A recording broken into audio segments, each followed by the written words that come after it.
देसी दारू P low, 2 दिन अंग्रेजी पी लो, 2 दिन हारमोनी बजा लो, 2 दिन हो गया मध्यम मार्ग। यही तो मध्यम मार्ग है। लेकिन बाबा साहब ने क्या बोला, नहीं, कसम खाओ मैं राम को ईश्वर नहीं मानूंगा, कसम खाओ मैं कृष्ण को ईश्वर नहीं मानूंगा।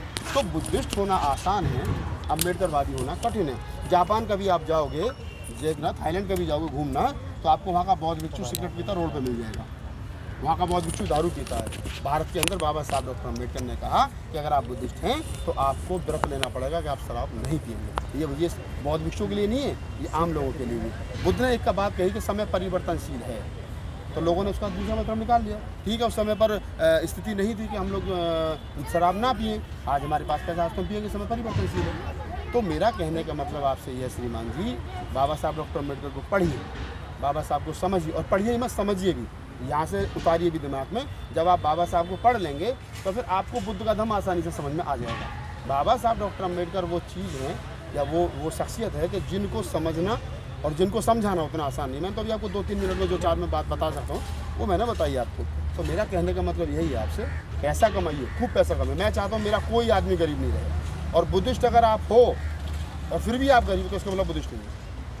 बौद्ध होने का मतलब ही पैसे वाला होना है, बौद्ध होने का मतलब ही रईस होना है, अम्बेडकरवादी होने का मतलब ही पैसे वाला होना है, अम्बेडकरवादी होने का मतलब ही शिक्षित होना है, अम्बेडकरवादी मतलब होने का मतलब तर्कवान होना, वैज्ञानिक सोच पर खड़े उतरना। तो अम्बेडकरवाद जो है वही बुद्धवाद है, और अम्बेडकरवाद बुद्धवाद से, इसलिए अम्बेडकरवाद जो है बुद्धवाद तक पहुंचने का रास्ता है। अगर आप बिना अम्बेडकर के बुद्ध तक पहुंचोगे तो फिसल जाओगे, और अम्बेडकर की 22 प्रतिज्ञाओं की सीढ़ी तक चलते हुए आप बुद्ध तक पहुंचोगे तो फिसलोगे नहीं, डिगोगे नहीं, अडिगोगे नहीं। हमारा मन भी संतुष्ट नहीं होगा अगर अम्बेडकर की प्रतिज्ञा को लेकर चलते रहेंगे तो हम। इसका मतलब आपने बाबा साहब पढ़े नहीं। हम अपने अंदर पहली बात तो उनकी प्रतिज्ञा से द्वेष पैदा कर रहे हैं अपने मन के अंदर, दुख पैदा कर रहे हैं। मेरा नाम सुनील कुमार है। किस जाति से? मैं जाटव समाज से हूँ, ठीक है। और हम अपने अंदर क्या है कि ये नहीं है कि 22 बाबा साहब डॉक्टर अम्बेडकर 22 प्रतिज्ञा आपके मन में द्वेष पैदा करती है। द्वेष पैदा कर रही हैं कैसे लोग द्वेष पैदा कर रही हैं कि आप इसको मत मानो और उसको मत मानो। हम तो ये करें, आप किसको मान रहे हो आप उसको मानो, जिसको आप जान रहे हो उसको मानो, ठीक है। इसका मतलब आपने प्रतिज्ञा पढ़ी, मैं आपको बता दूं। मैं प्रतिज्ञा पढ़ रहा हूँ। नहीं, मैं साथ-साथ क्लियर करता चलूं, फिर बहस लंबी हो जाएगी। सुनो, लंबी नहीं होगी, एक सेकंड सुनो। मैं 22 प्रतिज्ञा सुन लो ना, सुनो एक से सुन तो लो। 22 प्रतिज्ञा कौन ले रहा है? बाबा ये मैं ले रहा हूँ, मैं मंच पे खड़ा हूँ, मैंने हिंदू धर्म छोड़ दिया, और मैं ये कह रहा हूँ कि आज के बाद मैं राम कृष्ण को ईश्वर नहीं मानूंगा, बात खत्म हो गई। तो ये मैं मान रहा हूँ ना, क्योंकि मैं पुराना घर छोड़ रहा हूँ, नए घर में जा रहा हूँ। अब तो इसमें मेरे मन के अंदर जो चीज़ें थी, और बाबा साहब उसमें ये भी कह रहे हैं कि मुझे ऐसा लग रहा है मेरा पुनर्जन्म हो रहा है, मेरा नया जन्म हो रहा है। अगर हम किसी को, हम अपने आप को बड़ा कहने जा रहे हैं या अपने आप को महान कहना चाह रहे हैं, तो हम उसमें किसी की बुराई नहीं रख सकते, और बुराई कहाँ? हम किसी की कमी भी महसूस नहीं कर सकते। अगर आपकी ये शर्ट में से बदबू आ रही है और आप ये कह रहे हैं कि आज के बाद मैं शर्ट नहीं पहनूंगा, मैं नई शर्ट पहन रहा हूँ, तो उस पुरानी शर्ट की बेइज्जती है? नहीं, पुरानी शर्ट की बेइज्जती नहीं सर, ये बदबू वाला मैटर नहीं है। बदबू वाला है ना सर। जिस राम के मंदिर में घुसने से आपको बेइज्जत किया जाता हो, जिन मंदिरों में घुसने से आपको क्या नाम है जलील किया जाता हो, और अगर आज ये कह रहे हो कि मैं इस धर्म को नहीं मानूंगा, आप ये रखिए। अब आप सही पॉइंट पे, और मैं अपने घर में जा रहा हूँ, सही पॉइंट पे आ गए, तो इसमें क्या गलत है? अब आप सही पॉइंट पे आ गए। अब मुझे बताइए, जब मुझे अम्बेडकर की ये मानना है और अम्बेडकर की बातों को मानना, तो मुझे जताने की क्या जरूरत है, और उस मंदिर में पैर रखने की क्या जरूरत है मुझे, जहाँ पे मुझे सुनना पड़े। उस मंदिर में मुझे नहीं जाना है, वहाँ मुझे दर्शन नहीं करना है। वहाँ मंदिर में अगर मैं जाऊँगा तो बेइज्जत होऊंगा, उस मंदिर में मैं न जाऊँगा तो वो जो बैठा पंडित पुजारी है कल को कहेगा जो लोग अम्बेडकरवादी हो गए वो लोग अब हमारे पास नहीं आ रहे हैं, ठीक है ना, और उनके धंधा खत्म हो जाए तो वो तो ऑटोमेटिक अपने आप ही कमजोर हो जाएंगे। लेकिन हमें ये एहसास नहीं देना चाहिए कि दूसरे के अंदर भी दुख की धारणा पैदा हो।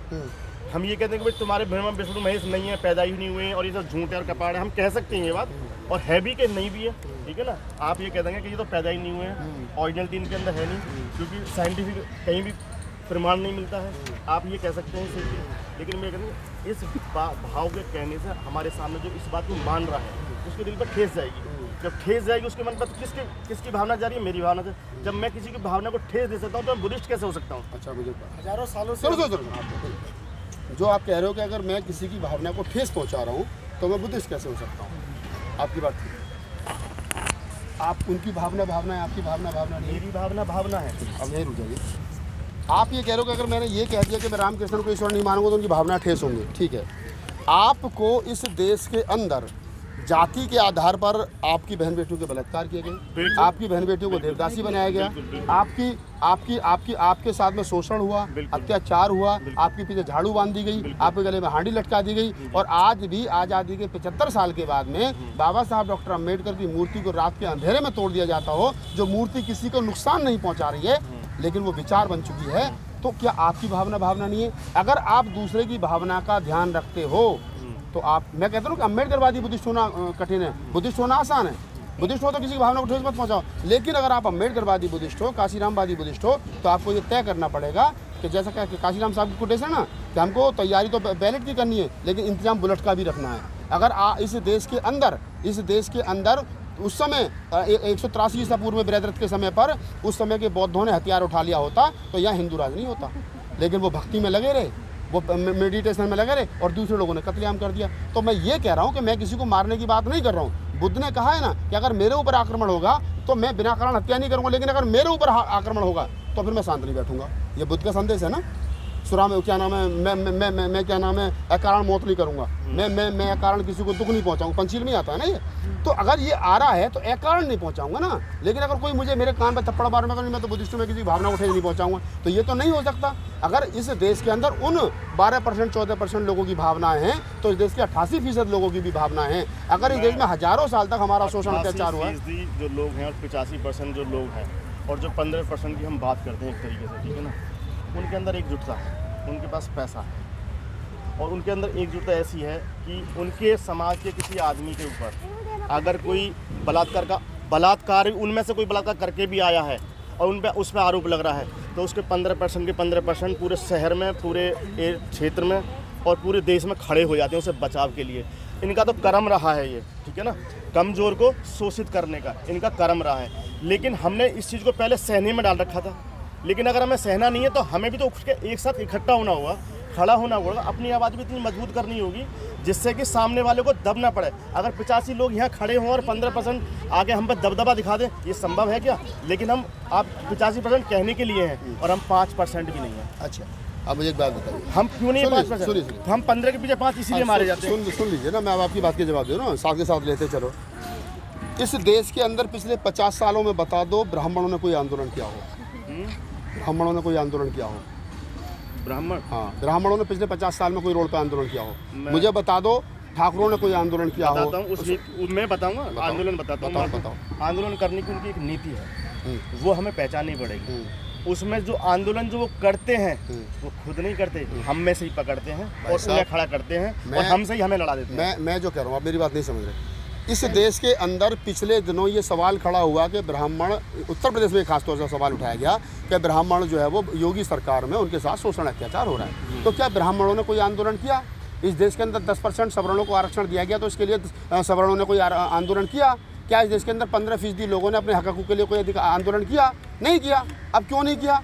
वो इसलिए नहीं किया क्योंकि उनके पास में संसाधन ऑलरेडी उन कब्जे में है, तो वो आंदोलन नहीं करेंगे। अब जो बात आप कह रहे हैं, इस देश के अंदर उदाहरण के साथ बता रहा हूँ, अगर 13 पॉइंट रोस्टर को लेकर के प्रोटेस्ट होता है तो सरकार को बैकफुट पे जाना पड़ता है। अगर 2 अप्रैल को इस देश के अंदर SC/ST एट्रोसिटी एक्ट को लेकर के प्रोटेस्ट होता है देश भर में तो सरकार को बैकफुट पे जाना पड़ता है। अगर किसान आंदोलन करते हैं तो वो बैकफुट पे सरकार को जाना पड़ता है।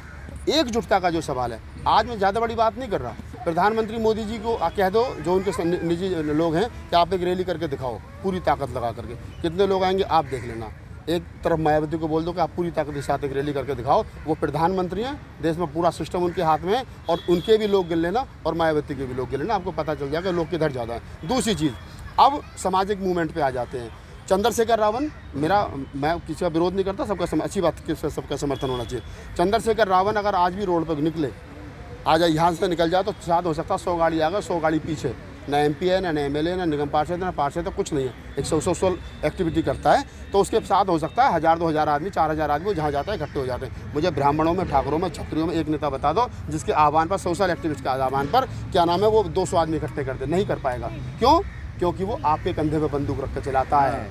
और जिस दिन इस देश के अंदर ये बात समझ में आ जाएगी कि ये 15% लोग तुम्हारे कंधे पर रख के बंदूक चला रहे हैं, उस दिन ये जो लाल धागा हाथ में बांध के घूम रहे हो ना आप लोग, और मुझसे बात करो, ये तोड़ के फेंक दो, फिर बात नहीं करोगे, क्योंकि ये पता है गुलामी की निशानी है। तो पहले हमें अपने अंदर सुधार करने की ज़रूरत है, अपने आप को बताने की ज़रूरत है, और जब हम खुद सुधर जाएंगे और बाबा देखो, लोग मुझसे कहते हैं, एक बार हम दिल्ली यूनिवर्सिटी में थे, मैं नाम लेके बोल रहा हूँ, मनोज भैया है, वह प्रोफेसर है, उसने 2 बात कही मुझसे कि राहुल जी डॉक्टर अम्बेडकर ने 2 गलती की। मैं कौन सी? एक तो उन्होंने बौद्ध धर्म अपना और एक उन्होंने दूसरी शादी करी। मैं कहना एक गलती और भी करी, तीसरी। बोले क्या? मैं तेरे जैसे गधों को पढ़ा लिखा के प्रोफेसर बना दी, ये भी गलती करी। समस्या कहाँ आ रही है? डॉक्टर अम्बेडकर पर सवाल वो आदमी लगाता है जिसकी हिम्मत नहीं, मैं आपकी बात नहीं कर रहा सर, मैं स्पेशली आपकी बात नहीं कर रहा। आपने कहा 22 प्रतिज्ञा ठीक नहीं है, ठीक है, हो सकता है आपका अपना मानना है, लेकिन मैं करूँ बिल्कुल ठीक है। 22 प्रतिज्ञा वो है कि अगर आपके पास में 1 लाख का एप्पल का फ़ोन है और उसके अंदर वायरस आ जाए तो आपको एंटीवायरस लगाना पड़ेगा। अगर आपके बौद्ध धर्म के अंदर हिंदू धर्म का वायरस आ जाए तो आपको 22 प्रतिज्ञाओं का एंटीवायरस लगाना पड़ेगा। अगर आज इस देश के अंदर रविदासी पंथ का सत्यानाश हुआ, रविदास के मंदिरों में सारे हिंदू के देवी देवता बैठे हैं, तो वो इसलिए बैठे हैं क्योंकि उनके यहाँ एंटीवायरस नहीं है। हम गलत नहीं सुनिए, अगर आज भी बौद्ध विहारों में हिंदुओं के देवी देवता एंट्री नहीं कर पाए तो वो 22 प्रतिज्ञा टंगी है, इसलिए एंट्री नहीं कर पाए। अन्यथा जो हिंदू जिस बौद्ध धर्म की बात आप कर रहे हैं ना, इस पर तो पहले भी उन्हीं का कब्जा कर रखा था और अब तो बिल्कुल कर लेते। ये जो 280 बुद्ध विहार दिल्ली के अंदर बने हुए है ना, यहाँ किसी देवी देवता की मूर्ति नहीं है, सैकड़ों रविदास मंदिर मिल जाएंगे जहाँ देवी देवताओं की मूर्ति है। क्यों? क्योंकि डॉक्टर अम्बेडकर 22 प्रतिज्ञा के रूप में आपको एंटीवायरस दे गए हैं। जब हमें लगता है कि इसका हिंदुईकरण, जैसे मैंने कहा आपने लाल धागा बांध रखा है, तो ये एंटीवायरस जिस दिन आप बाबा साहब की 22 प्रतिज्ञा मान लोगे और उनकी जीवनी पढ़ लोगे, अपने आप तोड़ के फेंक दो, मुझे कहने की जरूरत ही नहीं है। तो आप उसको समझिए, मैं आपका नहीं, किसी का नहीं, आपने सवाल किया, मैंने जवाब दिया। ये धागा किसी उसमें नहीं जाता जिसमें आप लेके सुनिए, देखिए मैं बोल रहा हूँ यार, मैं प्रोफेसर हूँ, बता रहा हूँ। सुनिए, ब्राह्मण जब इस देश के अंदर आया, विदेशी है, और जब आया तो उसने यहाँ के लोगों को गुलाम बनाया, मारकाट की, जो भी किया, और उसने अपना जनेऊ जो है वो यहाँ के राजाओं के खून से रंगा। आप ही खोलोगे, रुक जाओ, आप ही खोलोगे, मैं नहीं खोलूँगा, आप ही खोलोगे। और जब वो यहाँ के राजाओं के खून से रंगा तो उसने विजय तिलक किया, अपने माथे पे लगाया, और उसका कत्ल करने के बाद में ये जो जनेऊ था ये हमारे लोगों को गुलाम बनाने के लिए हाथ में बांधा। और वो बांधते वक्त क्या बात कहता वो मैं बता रहा हूँ। वो गुलाम धागा बांधता और कहता ऐतवद्दो बलि राजा दानवेंदो ए बलि एहम तुम बदामी माचल माचल माचल। इसका हिंदी अनुवाद ये है कि जिस प्रकार राजा बलि को मैंने धागा बांध करके गुलाम बनाया था, ठीक उसी प्रकार तुम मेरे गुलाम हो, हिलो मत हिलो मत हिलो मत। अगर मेरी बात में विश्वास न हो तो कहीं पढ़ लेना। अब जो लोग, बाबा साहब डॉक्टर अम्बेडकर तो गुलामी की सारी जंजीरें तोड़ गए, बुद्ध ने तो कोई धागा किसी के बांधा नहीं, उसको सब उसको बंधन काट दिए। और आज भी अगर आप जो लोग बांधते हो तो मुझे उम्मीद है आप ऐसे नहीं बांधोगे, आप खुद ही तोड़ दोगे इसको। नहीं, ये तो यहीं तोड़ोगे आप इसे। नहीं, मैं तो तोड़ ही दूंगा। इसको तोड़ने से फिर मैं ऐसे आप अभी खोलो, फिर मैं आगे बात भी कर रहा हूँ, ठीक है भलाई।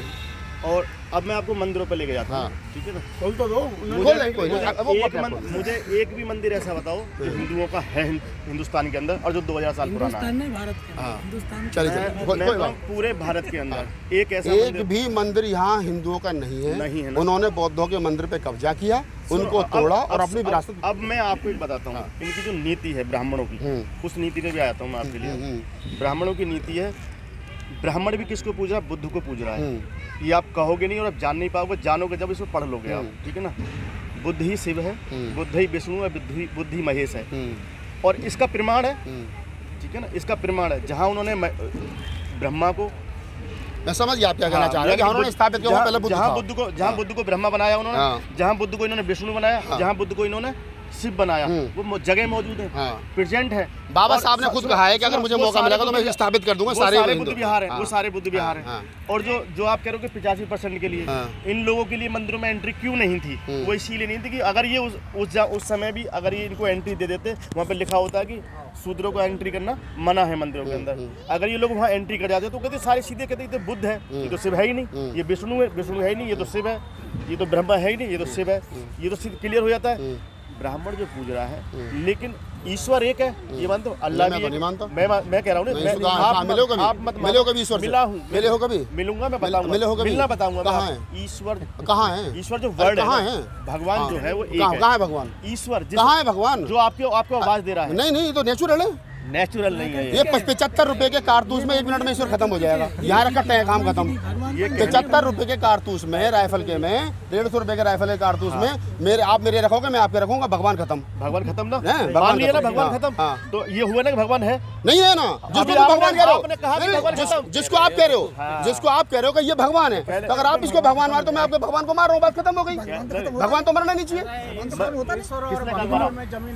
ईश्वर सुनिए, नहीं, ये किसने क्या कि नहीं, आपने कहा कि आपके अंदर से जो बोला वो भगवान है। नहीं, आपको जो आवाज दे रहा है, मैं बोल रही नहीं कि जो आपको आवाज दे रहा है आप दे रहे हो, आप दे रहे हो। अगर मैं मुंह के अलावा आपसे ये कहूँ कान से बोल के दिखाओ, दिखा सकते हो? नहीं दिखा सकते, क्योंकि मुंह बोलने के लिए दिया गया। अरे भैया ये हाथ लिखने के लिए, खाने के लिए, जो काम प्रकृति ने बनाया है, प्रोफेसर का काम पढ़ाना है, प्रकृति ने नेचर है वो, उसको आप नहीं बदल सकते ना मैं बदल सकता। नेचर है ना, नेचर है ना। और नेचर क्या है, नेचर क्या है जो लोगों को दिया जा रहा है, आप बताओ मुझे। क्या नेचर ये है, देखिए नेचर का काम अपना, मेरा काम अपना। नेचर का काम है बारिश डालना, नेचर का काम है सूरज आवाज़ निकालना, नेचर का काम है आंधी लाना, नेचर का काम है तूफान लाना, नेचर का काम है सूरज निकालना, नेचर का काम है ठंड करना, नेचर का काम है गर्मी करना, नेचर का काम, ये नेचर का काम है। ये मेरा काम नहीं है। सुनो, मेरा काम है चैनल चलाना, मेरा काम है वीडियो बनाना, मेरा काम तो नेचर नहीं कर सकता और मैं नेचर का काम नहीं कर सकता। इसको आप भगवान कर रहे हो, ठीक है। भगवान मेरा काम नहीं कर सकता, मैं भगवान का काम नहीं कर सकता। मेरे काम का भगवान नहीं और मैं भगवान मेरे काम का नहीं। आप उस नेचर को ईश्वर मान सकते? नहीं मान सकता। आप नहीं ईश्वर मानते ही तो षड्यंत्र शुरू हो जाता है। शुरू नहीं होता है। भगवान मानते ही तो सारा भगवान मानते तो दुकानदारी शुरू हो जाती है। भगवान मानते तो दुकानदारी शुरू हो जाती है ब्राह्मणों की। आप सुनो मेरी बात, जो हमारे अंदर द्वेष है, पहले तो 10 विकार है। अगर हम दशहरा पे यहाँ इकट्ठे हो रहे हैं, ठीक है ना, तो दशहरा भी क्या है, दशहरा अपने मन के, अपने शरीर के अंदर जो 10 विकार है उन्हें जब मार दोगे, आप उन्हें खत्म कर दोगे, तब आप दशहरा। अभी मैं जब तो करूँ, पढ़ने की जरूरत है। सुनो, अभी आपको पढ़ने की जरूरत है। सुन लीजिए, ऐसा चंद्रगुप्त मौर्य से लेकर के और बृहद्रथ तक ये 10 राजा हुए हैं। अंतिम राजा बृहद्रथ था और पहला चंद्रगुप्त मौर्य, बिंदुसार, सम्राट अशोक, दशरथ, ये सब लोग मिलाकर के 10 थे। और 10 राजा ये बुद्धिस्ट राजा थे, ठीक है। और इन 10 अंतिम राजा बृहद्रथ की हत्या पुष्यमित्र शुंग ने की, जो उनका सेनापति था, और उसकी हत्या करी 183 ईसा पूर्व में। उसकी हत्या करने के बाद में जश्न मनाया गया कि 10 राक्षसों की हमने हत्या कर दी जो 10 साल से चला। वो जो रावण दस्तर वाला नहीं है, माँ के पेट से अगर 6 उंगली का बालक पैदा हो जाए तो टेंशन हो जाती है, दस्तर वाला कहाँ से पैदा होगा, ठीक है। तो वो 10 बौद्ध राजाओं के विचारों की हत्या करके, बुद्धिस्ट राजाओं की हत्या करके, उन्होंने 183 ईसा पूर्व में इस देश के अंदर हिंदू धर्म की स्थापना की तलवार के बल पर। अब आप इसको 10 विकार बोलिए। अब आप सुनो, अब इसका याद देता हूँ। हिंदू धर्म तो नहीं था, नहीं, जो भी था XYZ उस समय हमारे पास यही समय जब हम बुद्ध की इस बात को मानते थे और बुद्ध की प्रणाली पे हम चल रहे थे, जो हम सभी बुद्धिस्ट थे, पूरा हिंदुस्तान, पूरी दुनिया, आधी धरती बुद्धिस्ट थी, ठीक है ना। और हिंदुओं का तो नामो निशान भी नहीं था कहीं पे भी, करेक्ट है ये बात, ठीक है ना। तो ये जब जितने भी नियम हैं, चाहे वो दीपावली का हो, दशहरा का हो, होली का हो, उस समय पे बिल्कुल प्रैक्टिकली बता रहा हूँ मैं आपको, उस समय पर जो त्योहार था, बुद्ध का भी एक पहला त्योहार था उसी दिन का। लेकिन इन त्योहारों पे कब्जा कैसे करा गया, ठीक है ना। शांति सर बौजी के साथ बैठते थे क्या? नहीं, आप पहले मेरी बात सुन लीजिए। नहीं, मुझे लग रहा है आप उनके साथ चाय पिए। मैं ना तो किसी शांति प्रिय बौद्ध के साथ ये क्या है ना, ये हमारे लोगों के बीच में एक अलग ग्रुप तैयार हो रहा है कि उनके त्योहारों को अपना बनाना। दिवाली हमारी है, होली हमारी है, मैं करवा चौथ भी तुम्हारी है, इसे ही बनाओ, भैया दूज भी तुम्हारा, इसे ही बनाओ। ये जो दौड़ लग रही है ना कि दिवाली हमारी दीपदान उत्सव है, ये खत्म करो। बुद्ध पूर्णिमा मनाओ, क्या नाम है, अम्बेडकर जयंती मनाओ, कबीर जयंती मनाओ, रैदास जयंती मनाओ। मैं क्यों नहीं मनाता, मैं बता रहा हूँ ना आपको। रविदास, मेरे घर में, मेरी कॉलोनी में 20 घर ब्राह्मणों के, मेरा अकेले का घर है, तो उनके घर पे भी झड़ी लगी है फूलों की, मेरे घर पे भी लगी। पता नहीं मैं दिवाली मना रहा हूँ, दीपदान उत्सव मना रहा हूँ, लेकिन जब 14 अप्रैल को मैं लगाऊंगा ना लंबी चौड़ी बत्ती और वो क्या नाम लाइट, तो वो पूछेगा क्या करोगे, बाबा साहब की जयंती है। ये वैचार की लड़ाई है, उनकी दौड़ में शामिल होना बंद करो। ये जो शांति स्वरूप बौजी और तमाम लोग करके चले गए ना, ये उनकी देन है। जो हम कह रहे हैं कि हमारे त्योहार, तुम्हारा कौन सा त्योहार, तुम्हारी हार पर उन्होंने जो उत्सव मना वो त्योहार है भाई। गुलामों का कोई त्योहार नहीं होता। अब हम गुलाम नहीं है ना। कौन? अरे तुम गुलामी का धागा बांधे गुलाम नहीं है। पढ़िए, देखिए, चलिए, खैर आपसे बहुत अच्छी मुलाकात हुई, काफी देर। नाम क्या बताया आपने पूरा? नाम सुनील कुमार। रहते कहाँ सुनील कुमार जी? मैं नोएडा में रहता हूँ। नोएडा में रहने वाले कहाँ के हो? मैं बुलंदशहर। बुलंदशहर गाँव बताओ? सराबा। मेरा गाँव बुलंदशहर में जहीराबाद है, ठीक है। और ये भी जहीराबाद भी अब नियर वही है। हाँ, कोई बात नहीं। बुद्ध को पढ़िए, बाबा साहब को पढ़िए, समझिए, मेरा नंबर लीजिए। कभी कहीं कोई दिक्कत परेशानी हो, मैं आपसे बात करूँ, आप मुझसे बात करो। विचारों का आदान प्रदान होना चाहिए। डॉक्टर अम्बेडकर अकेली ऐसी शख्सियत है